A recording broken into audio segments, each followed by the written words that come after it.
Andrew Wilson. Andrew, come here. Come here, Andrew. I just want you to know that you lost that debate. That's all. That's all I wanted. I just wanted you to know that I know, and we all know, that you lost. And you lost bad. Roll the intro.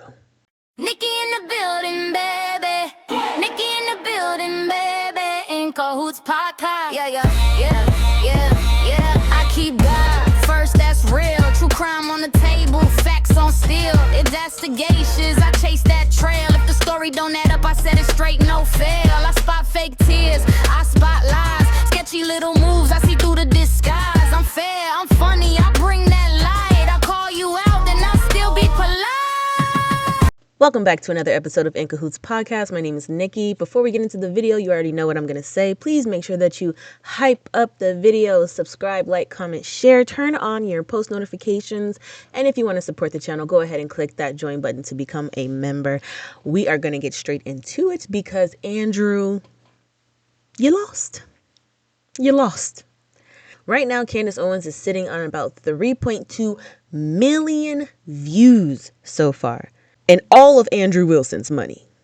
Andrew, you lost so bad that you came in there with all of those receipts and somehow Candace got a refund. A lot of people said that they were a bit underwhelmed because they're thinking, oh, Candace should have blasted this receipt, shown that, and just been like, bam, bam, bam. For what? This debate was a cakewalk for Candace Owens, which is why she kept saying, it shouldn't be you in this seat, Andrew. It should be Erika Kirk, Andrew Covett, hell, even Blake Neff. Andrew was light work for her. She didn't need to throw this receipt and throw that receipt. And as far as showing never before seen footage, why would she waste that on him? This was an easy day on the job for Candace, and I don't blame her by the way that she handled it at all. Now, PBD, on the other hand, I'm not sure what he was doing there. I don't know what he was doing there. I don't think he did a terrible job, but there were certain times where I was thinking, PBD, say something. They're talking over each other. Regulate. Do something. I 100% found myself yelling at the television at least 2 or 3 times, like, PBD, where are you? Snap into it. What's going on? Hello, help them out. But we're going to go ahead and get into a couple of clips that I thought were just great. Check this out. If you want to do closings. Well, I also would just, if I may ask a question, which one of the charges against, or all of them, do you think Tyler Robinson is guilty of? The specific charge? Yeah. Yeah. So I think is that Tyler Robinson shot Charlie Kirk. Yeah, but of the 7 charges that he's being charged. Yeah, can we list them real quick? I'll tell you exactly which ones. We'll pull them up. This part took me out. I kid you not. He's like, yeah, okay, we can list them. Let's pull them up. And he's just waiting for it. And Candace is like, wait, no. I'm asking you to do something. And he's just looking. Look at his face. He's like, yeah, I don't know. None of these charges. None of them. So we're going to wait for them to pull it up. Any of the charges he's up for right now? Yeah, of course. But I want to make sure that we have them listed. Yeah, but like can you name one? Because my general perspective is that you don't actually care about this case. You're not following the case. That's the question. You're just not following it enough. It seems pretty, like, if you're going to engage and you're going to say the evidence is overwhelming that Tyler Robinson is guilty, I just think that you should, like, right. Can you tell me one? Then let's do the counter. You can really, hang on. This is a great gotcha. No. You just got to ask me, play clips out of context, put me in the hot seat. So please just answer the question. This is fair. Name all 7 since you've been following the case. Okay, sure. You name one. Yeah, you named all 7. I'm happy to do that, but can you name one? I think he's been charged with murder. That's actually incorrect. Okay, great. Now name all 7. He doesn't even. This is like name all 7. And I. Can you name? You ever felt a sense of secondhand embarrassment? This is the moment where I felt that for him. He didn't know one. I think the first one is murder. No. And then he wants to try to challenge Candace Owens, someone who has relentlessly studied this case morning, noon, and night, the main one, the only one that truly cares about what happened to her best friend. You really think she does not know all 7 charges? And then he starts putting up his Blake Neff. Name them all. Name them. I got my Blake Neff up. This means the thumb means 1. Name the first one. What? This was so childish, but it was so embarrassing. Like, I was embarrassed for him. Let's get back into it. Name all 7. I can't. Then do it.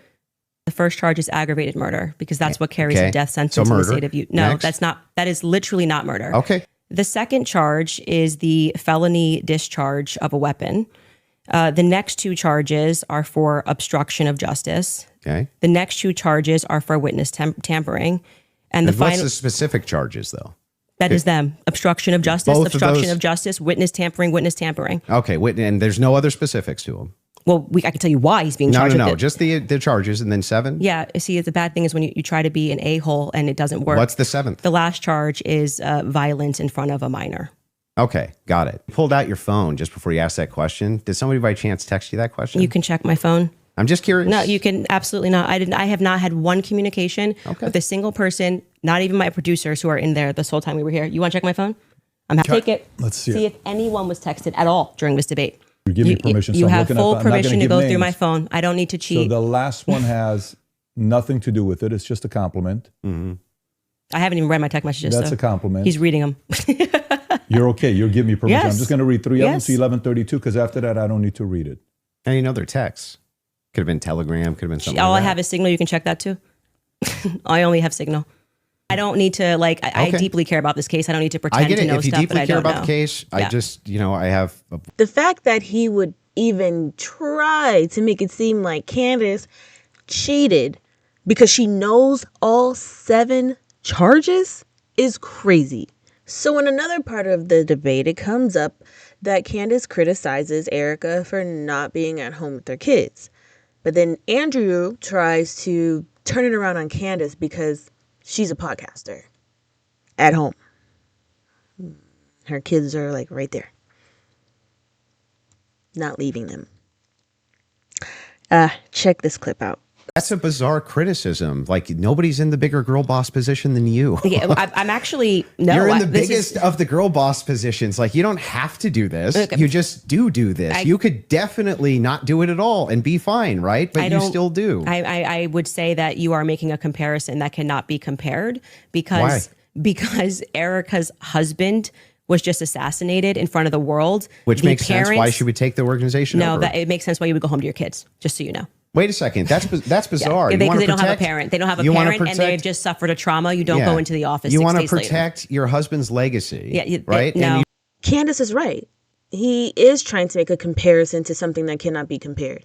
Candace works from home. She's in her basement. She's not away from her kids. They're in the same house. Whereas Erika, right after Charlie died, had book orders coming up, glitter being shipped. Turning Point clearly sent him to try to make a point, to try to debunk Candace. And he did a terrible job. Andrew, you lost. You lost this very, very, very, very, very, very badly. You lost. You were defeated. But what I did notice is that several times in the debate, Candace said things like, this shouldn't be you in this chair. It should be Turning Point. One of them at Turning Point should be here, not you. They sent their horse. She said, hey, Erika, you don't have to do this. You can just come and talk to me. Multiple times she made those comments.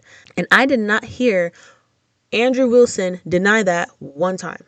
Blake Neff came out with highlights before any of us. So I am convinced that they really did send him. And now he's probably fired. Whatever position he held, he's probably fired because he did a terrible job. But again, he never denied that they sent him. Seems like a bunch of cowards to me. But of course, by his side through it all, through thick and thin, she's going to stand by her man, Mrs. Rachel Wilson, stayed in the chat. For almost 24 hours, Rachel has been doing nothing but tweeting about Candace. Literally, all night. all night long till this morning, just tweeting about Candace. I'm not sure if she got any sleep. A few times she even got upset with PBD. She said, "Why is PBD asking Candace to reminisce about double dates? Why are we stopping the debate for story time?" Excuse me, Rachel, that was a good question. I wanted to know that too. Did they have double dates together? And then we have this post. Story time. Candace is completely evading any cross-examination, as many people predicted. She had far more speaking time, and she just prattles on about stories and feelings, but won't answer direct questions. She's walking right into Andrew's trap. I'm not sure if we were watching the same debate or not, but if Candace went into any type of story time, it's because PBD on his own asked her a question. So of course she has to answer the question. However, Candace answered every single one of Andrew Wilson's questions. But what Andrew Wilson did was took her words and then set them in this crazy roller coaster and put words in her mouth and tried to take her through loops and twists and turns, but it just didn't work on her. And they're upset. Oh, and then there's this one. What we got from Candace so far: complaining, stories, refusal to answer questions, refusal to back up her claims, frustrated, nervous laughter when she gets pinned. Again, I'm not sure if we were watching the same debate. Candace sat there calmly. Anywho, before I wrap this video up, I want to share this video with you guys. I think this video sums up the entire debate perfectly. Shout out to Forbidden HQ on X. That's where I got the video. Check this out.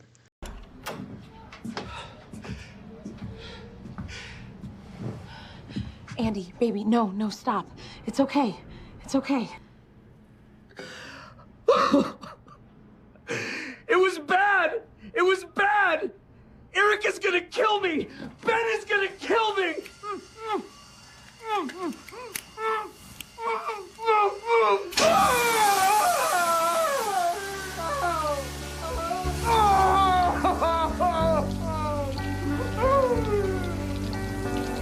Oh gosh, that was hilarious. So perfect. But guys, I am going to wrap this video up. Thank you so much for hanging out with me. And yes, congratulations, Candace Owens, on your win. Guys, don't forget to smash that hype button. Also, if you are not subscribed to the channel, please go ahead and smash that subscribe button. Like, comment, share, all that good stuff. If you want to support the channel in any way, Cash App and Venmo are right there on your screen. Also, my social media handles and my email, incahootsmail@gmail.com. Until next time, my name is Nikki. This has been In Cahoots Podcast, and I will see you in the next video. Bye.